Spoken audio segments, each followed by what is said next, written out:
मैं आपको जो खुफिया कलिमात है ना, आज मैं वो कुछ बयान कर दूं। कुछ खुफिया कलिमात ऐसे होते हैं जो कुरान में मौजूद हैं, हमें उनका पता नहीं होता। लेकिन पहले ये वादा करें, इस दुआ को मैं भी सीखूंगा, आप भी सीखेंगे।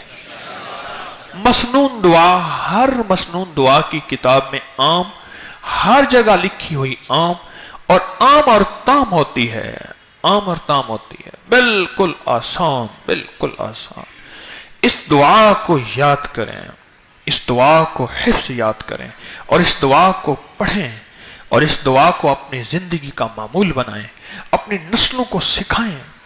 हत्ता कि यहां तक जिस खाने के बारे में शक हो इसमें जहर है, या जिस खाने के बारे में शक हो ये बीमारी बन जाएगा, तकलीफ बन जाएगी और इससे मुझे बीमारी और तकलीफ होगी, या इससे अंदर कोई इसके नुकसान होगा, या इसके अंदर कोई बैक्टीरिया या वायरस, या इसके अंदर कोई इंफेक्शन, या कोई इसके जरिए से मुझे तकलीफ, उस खाने की नियत कर में यह दुआ लाजिम 3 दफा पढ़ें।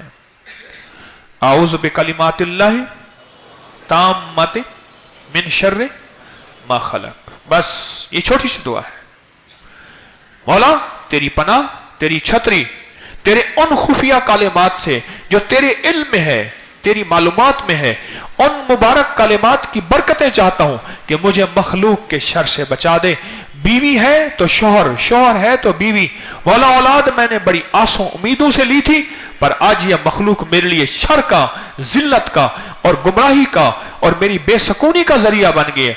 मौला मुझे इसके शर से बचा दे, इसकी खैरों को मेरे लिए मुकद्दर फरमा, मुझे इसके शर से बचा, शर से बचा। इंसान बड़ी आंसू उम्मीदों के साथ बात सोसाइटियों में जाता है।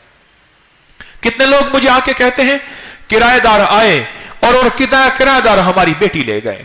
कितने लोग कहते हैं किराएदार आए और हमारे बेटे को नशा लगा दिया। कितने लोग कहते हैं किराएदार आए और घर पे कब्जा कर लिया। कितने लोग कहते हैं कि किराएदार आए और मालिकों का नुकसान हुआ या किराए का नुकसान हुआ। मौला मैं तुझसे सुबह भी खैर मांगता हूं, मौला मैं तुझसे शाम को भी खैर मांगता हूं। मौला जो दिया उसमें भी खैर है, मौला जो नहीं दिया उसमें भी खैर है।